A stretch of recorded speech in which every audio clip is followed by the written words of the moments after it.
So, hello mga kabudol. Flex ko lang sa inyo ang ating kabudulan sa Shopee. Ayan, nabudol tayo ni Shopee ng frames. Ayan, 5R po yung size nito. Same size lang po silang apat. Pwede siyang nakahiga at pwede rin po siyang nakatayo. Ayan. 5R po ang size niyan. Ang ganda rin niya i-fit sa pader.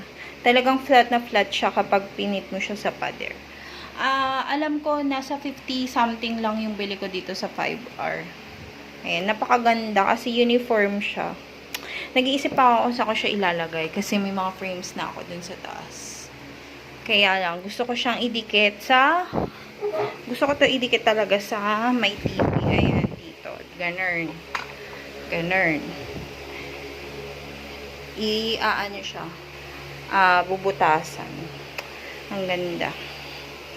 So, ayan, mga kabudol, sa mga gusto bumili ng frame, murang-mura lang sa Shopee. Ayan. Thank you!